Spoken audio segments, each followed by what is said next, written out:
umuhanuzi ariko hano Yesu yari yakubisemo ijambo rikomeye aravuga ngo nkwiye gukora imirimo y'uwantumye hakiri ku manywa.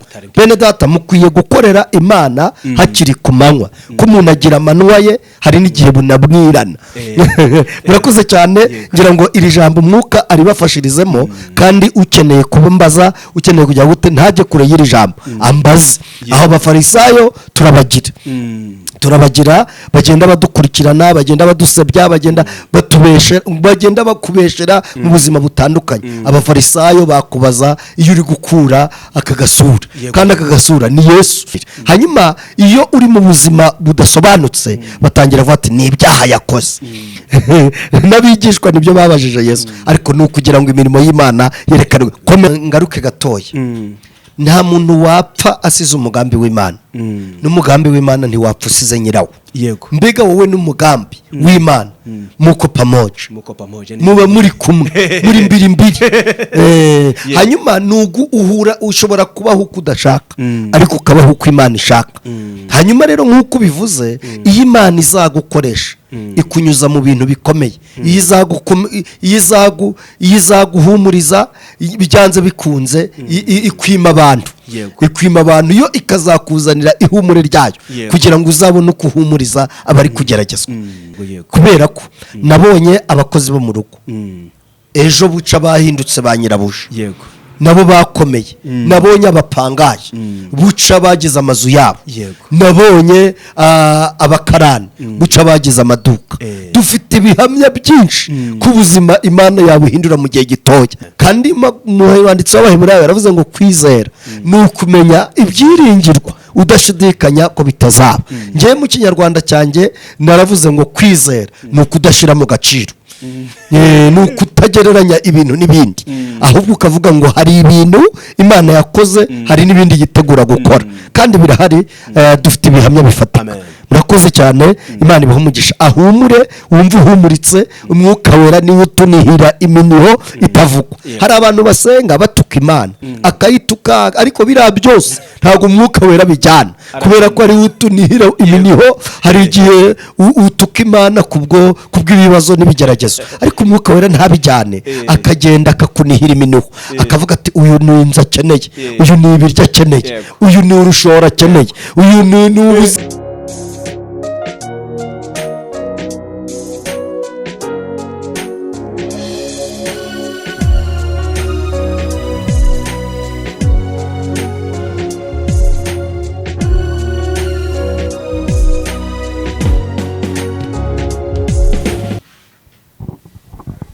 Twongeye kubasuhuza inshuti bakunze Impamba Nyayo TV. Amahoro y'Imana abane namwe. Ni ukuri hari hashize iminsi tudaheruka kubonana na mwene data evangeliste mukozi w'Imana uko Imana igenda imukoresha mu buryo bugiye butandukanye. Bakunzi rero b'Impamba mwari maze iminsi murimo mumutwishyuza nguyu yaje ndibuze kumuha umwanya hanyuma bibwira ababwire niyo yaramaze iminsi mu buryo ahagenda mu buryo bugiye butandukanye ariko araza kubibwirira. Karibu muvandimwe tuguhaye ikaze. Urakoze cyane Imana iguhe umugisha. Amen amen. Ntaco bitwaye ngiye mukurikirani Felicien nkuko dusanganwe ariko uyu muvandimwe aramenyereye ku Mpamba ariko ntaco bitwaye anatwibiye n'umuco uturanga. Urakoze cyane nitwa Tuyisenge Jean Baptiste bakunze kunyita Evangeliste Kazungu. Yego urahora komeye. Ndakomeye. Pandekote yagenze neza. Pandekote yagenze neza. Amen amen. Yego ndabona umeze neza urakeye rwose ubanza hari urabibona. Ndabibona rwose hari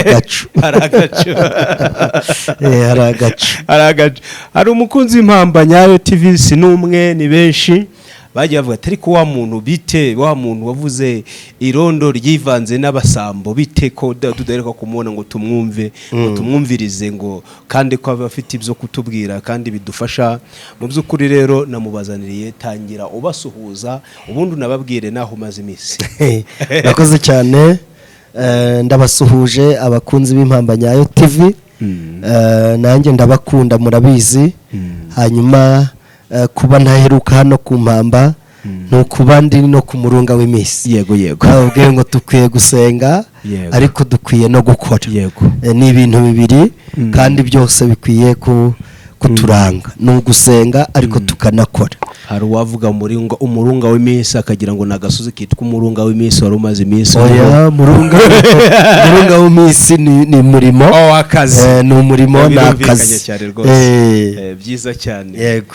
Hanyuma rero gira icyo tubwira ku bakunzi b'Impambanyi TV. Turabona ufite Bibiliya, uko biri kose hari ijambo wumva ushaka gusangiza kuri bene data. Akoze cyane. Ndagira ngo mbere yuko turisoma tubanze dusenga Imana, hanyuma niturangiza gusenga Imana turisome, hanyuma tuganire. Nyagasani Imana yacu yera, turagushimiye kuko twese waturinze mu minsi yose yatambutse, kandi kuvana mu kwa mbere kugeza kuri tariki ya mbere z'ukwa gatandatu ugiye utubambira amahema mu buryo butandukanye. Wayabambiye abadukurikiye, wayabambiye itorero, wayabambiye abanyarwanda. Izina ryawe nirihimbazwe. Hanyuma tukweretse uyu mwanya tugiye gufata kugira ngo twamamaze ubutumwa bwawe. Ubutumwa ubukurikirane kandi umwuka wera asobanurira abantu bose mu izina rya Yesu. Amen. Hanyuma dusome ijambo ry'Imana riboneka mu butumwa bwiza bwa Yesu uko bwanditswe na Yohana. Dusome mu gice cya 9 duhere ku murongo wa 2. Hanyuma hari ijambo rivuga ngo Yesu ahumura umuntu wavutse ari impumyi. Yesu akigenda abona uwavutse ari impumyi, abigishwa be baramubaza bati, mwigisha, ninde wakoze icyaha cyatumye uyu muntu avuka ari impumyi? Mbese niwe uwagikoze cyangwa n'ababyeyi be? Yesu arabasubiza ati, siwe wagikoze, si n'ababyeyi be, ahubwo ni ukugira ngo imirimo y'Imana yerekanirwe muri we. Amen. Ngira ngo rero ndashaka kugira ngo tuganire kuri ijambo rivuga ngo iyo Yesu agiye gukora abantu babyibazaho.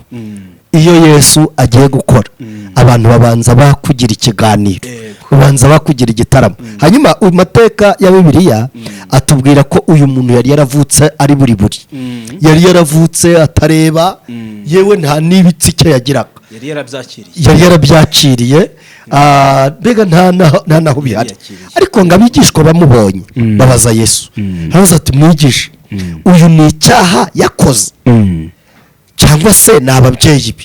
Yesu arababwira ati, si icyaha yakoze, nta nubwo ari ababyeyi be, ahubwo ni ukugira ngo imirimo y'Imana yerekanirwe muri we. Ndagira ngo babwire ikintu gikomeye. Iyo uri mu bigeragezo, iyo uri mu bibazo, abantu batangira gutekereza ko ariho wakoze icyaha, cyangwa bagatekereza ko ari ababyeyi bawe, ahubwo Imana yo ishaka kwikorera imirimo yayo.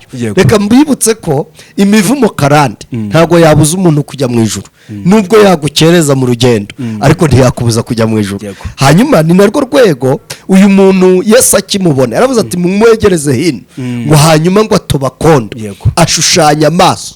Arangije gushushanya amaso aravuga ati, genda wiyuhagire ku kidendeze c'Isilowamu. Hanyuma ngo arangije kwiyuhagira abarahumutse. Arangije guhumuka, hanyuma bamwe barayibaza bati, uraniwe wahoraga asabiriza ari impumyi? Bamwe bati niwe, abandi bati siwe. Aravuga ati, ni njyewe. Ni njyewe kuko Uwiteka yarangiriye neza arampumura. Hanyuma baravuga bati, se uwo muntu waguhumuye ko ari umunyabyaha, kuki yaguhumuye ku isabato? Hanyuma Yesu kubera ko ari we mwami w'isabato, hanyuma aravuga ati, nje uwampumuye, niba ari n'umunyabyaha, niba ari n'iki simbizi, icyo nzi ko nuko nari impumyi akampumura. Ng'abafarisayo, buri muntu wese aragira abafarisayo be bagenda bamukurikirana iyo Yesu amukoreye igitangaza. Hanyuma Yesu ashobora kukwera amafaranga bakavuga ngo wagiye ikuzimu, ngo wagize ute, ariko Yesu ari igitangaza yagukoreye. Hanyuma ng'abafarisayo baramukurikira, barangije kumukurikira ngo baramubwira bati, ninde waguhumuye ku isabato?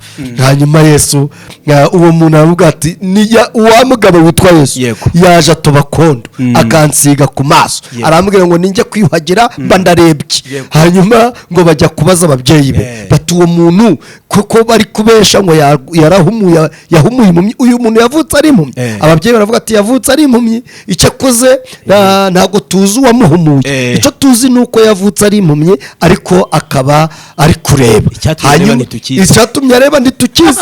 Baravuga ngo mumwibarize, nawe ni umugabo. Batinyaga abafarisayo batinyaga abafarisayo, aravuga ati mumwibarize, nawe ni umugabo. Kubera ko twese turi abagabo, tugaruke kuri rya jambo ryo mu byakozwe n'intumwa bivuga ngo icyo akora muzaba abagabo nyabagabo bo kumamya i Yudaya n'i Samariya n'i Yerusalemu kugeza ku mpera y'isi. Baramubwira ati ibi mumwibarize, nawe ni umugabo. Baravuga bati none wa mugabo we, wowe ubwawe uramuvugaho iki? Aravuga ati njyewe icyo nziko nuko ari umuhanuzi. Ariko hano Yesu yari yakubisemo ijambo rikomeye, aravuga ngo nkwiye gukora imirimo y'uwantumye hakiri ku manywa. Bene data, mukwiye gukorera Imana hakiri ku manywa, ko umuntu agira amanywa ye, hari n'igihe bunabwirana. Murakoze cyane, ngira ngo iri jambo umwuka aribafashirizemo, kandi ukeneye kubambaza, ukeneye kujya gute, ntajye kure y'iri jambo ambaze.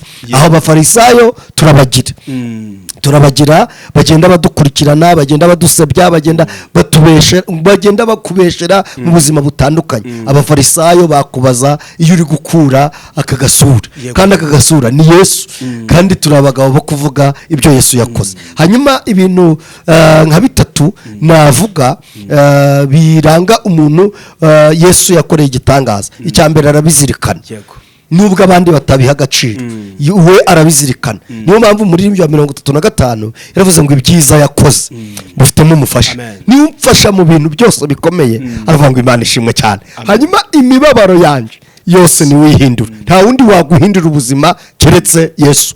Yesu aguhinduriye ubuzima, abantu baragutangarira. Hanyuma iyo uri mu buzima budasobanutse, batangira kuvuga ati ni ibyaha yakoze.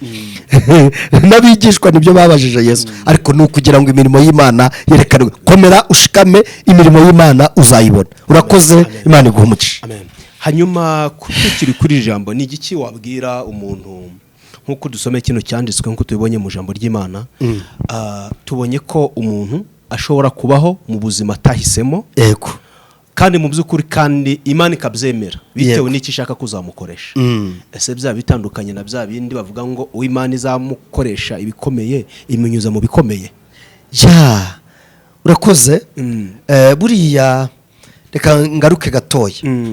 Nta muntu wapfa asize umugambi w'Imana, n'umugambi w'Imana ntiwapfa usize nyirawo. Yego. Mbega wowe n'umugambi w'Imana muko pamoja, muba muri kumwe, muri mbiri. Hanyuma nugu uhura, ushobora kubaho uko udashaka, ariko ukabaho uko Imana ishaka. Hanyuma rero nk'uko bivuze, iyo Imana izagukoresha ikunyuza mu bintu bikomeye, izaguhumuriza, byanze bikunze ikwima abantu, iyo ikazakuzanira ihumure ryayo, kugira ngo uzabone uko uhumuriza abari kugeragezwa. Nuko njye mbyumva. Ni igiki wabwira abantu babona umuntu ababaye cyangwa se ari mu bihe bidasanzwe, bakamera nk'abariya iziriya ntumwa za Yesu? Yego. Numva jewe batabishakira mu byaha, batabishakira mu mivumo karandi, ahubwo bakagombye no kureba ko imirimo y'Imana ibimutegereje. Kubera ko nabonye abakozi bo mu rugo ejo buca bahindutse ba nyirabuja, nabo bakomeye. Nabonye abapangaye buca bagize amazu yabo. Nabonye abakarani buca bagize amaduka. Dufite ibihamya byinshi ku buzima Imana yabuhindura mu gihe gitoya. Nuko abana kenshi barambirwa, bakarambirwa bigeze ku musozo. Urakoze cyane. Amen. Reka tubwire abantu noneho rero kwegeraho Yesu ari, niba mwegera kugira ngo babashe mu by'ukuri gukorwa ku maso bamaze kubona, babashe kubona. Iyo tuvuga ubuhumyi, hariya n'uyu muntu wavutse ari impumyi, ariko hari n'ubundi buhumyi bwo mu buryo bw'umwuka. Ni nabwo burya bunakomeye cyane, nubwo umuntu ashobora kuvuga ati ubuhumyi burya bukomeye nubwo ariko ubuhumyi bwo mu buryo bw'umwuka mu by'ukuri abantu bashobora kureba, abantu bashobora kugira ibyo babona wowe ntubibone, bitewe nuko utarahura na Yesu kugira ngo akumurikire. Yego. Murakoze cyane rero, wagira kwari ugusuhuza abakunzi b'impamba Nyayo TV, ariko hari udukurikira ushobora kugira icyifuzo gitandukanye bitewe n'ubuzima arimo, bitewe na situation runaka arimo, abantu baramuvuze agakomereka, rimwe na rimwe nawe akagira kwiheba. Turabizi ko Satani iyo umuntu ari mu buzima butari bwiza, Satani hari amajwi amwongorera amubwira ati wowe Imana ntikuzi, wowe gutya na gutya. Ariko nkuko tubibonye ko Yesu yakoreye igitangaza kuri umuntu wavutse ari impumyi, ntekereza ko kandi nizeye ko umuntu udukurikiye ahangaha Imana Yesu yamwiyerekana yo mu buryo bwiwe. Gira icyo umubwira. Mubo Yesu yapfiriye nawe arimo. Amen. Wowe umurikiye mubo Yesu yagiriye imbabazi nawe urimo. Mu bamwamamaza urimo. Mubo yakorera ibitangaza urimo. Mubo yahindurira ubuzima urimo. Mubo yakiza uburwayi bumaze igihe kirekire urimo. Hanyuma icyo ngusaba ni ukwizera. Ni ukwizera ijambo rye nk'uko yarivuze. Yaravuze ngo muzarambika abarwayi hibiganza bakiri. Ni narwo rwego Yesu yatanze umwuka wera. Umwuka wera yamusigiye itorero. Hanyuma umwuka wera akora imirimo ikomeye. Niwe wemeza abantu iby'ibyaha. Ariko ni nawe wongorera umuntu akamubwira ibyihumure. Akavuga ati humura ndi kumwe nawe ntacyo uzaba. Izina ry'Uwiteka rihimbazwe. Ntekereza rero ko mu butumwa natanga bunakomeye ni ukwizera Imana. Kandi mu wanditsi w'Abaheburayo yaravuze ngo kwizera ni ukumenya ibyiringirwa udashidikanya ko bitazaba. Ngiye mu Kinyarwanda cyanjye naravuze ngo kwizera ni ukudashira mu gaciro.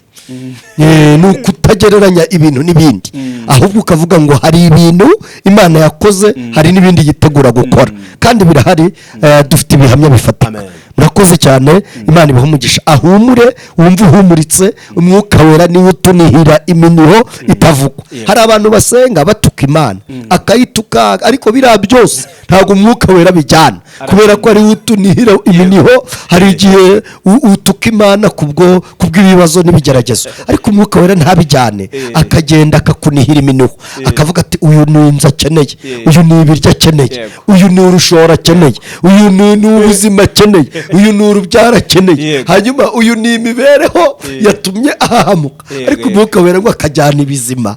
Biriya byose tuvuga ntabwo umwuka wera bijyana, kubera ko ariho utunihirira iminiho itavugwa. Murakoze cyane. Nabwira abantu ngo nibahumure kandi bakomeze biringira Imana. Imana iracakora. Murakoze cyane. Hanyuma rero tugana ku musozo, wagira icyo uvuga ubundi ukanasenga Imana. Murakoze cyane, ndabashimiye kubwo gukurikira ijambo ry'Imana, kandi mbasezeranya ko turi kumwe. Ntabwo tuzongera gutinda. Tuzagenda tugaruka tuganire, hanyuma abafite ibibazo nabo bajye babibaza, hanyuma bashireho commentaire kugira ngo nibura natwe tubone ibyo dusengera, kuko dufite gahunda yo kubasengera, dufite gahunda yo gukomeza kubaha Imana, dufite gahunda yo kuzajya mu ijuru, ko imirimo yose twakora tugomba kuyikora, ariko tutibagiye ko tuzajya mu ijuru. Imana ibahe umugisha. Nyuma rero nyemerera Felicien turirimba agatero kamwe k'indirimbo ya 383 ivuga ngo nabuzwa n'iki kuyisaba, hajya nyisunga nkayikoreza amaganya yanjye. Hanyuma dusengere muri iri jambo. Nabuzwa n'iki kuyisaba, hajya nyisunga nkayikoreza ayo maganya yanjye. Ngahumurizwa no kumenya yuko datuga buriri nyoni azanyumvira nanjye. Ngahumurizwa no kumenya yuko datuga buriri nyoni azanyumvira nanjye. Murakoze cyane. Mana Data wa twese uri mu ijuru, nubwo abantu bashakira iby'abandi mu byaha, ariko haba harimo n'umugambi wawe. Kugera kure siko gupfa, niyo mpamvu dusengeye abantu bose badukurikiye mu ijambo ryawe n'abantu bagenda bumva ubutumwa butandukana ahantu hatandukanye. Turasenze kugira ngo usubize ibyifuzo byabo kandi ugire ibintu ukora kugira ngo nabo baguhamye. Turamenya ko ibi byose dufite ni uko watobye akondo, kuba tugihumeka ni uko watobye akondo, kuba tucyambara tukaberwa ni uko watobye akondo, kuba tukiri mu itorero ni uko watobye akondo. Dukomeje rero kugukunda, dukomeje inzira yo gukiranuka, ko iyo nzira niyo kwera, n'aho abagenzi baba ari abaswa ntabwo bazigera bayiyoba. Niyo mpamvu dusabye kugira ngo utange umugisha kandi iri jambo umwuka rikurikirane byose hagati mu izina rya Yesu Umwami wacu, amen. Murakoze cyane.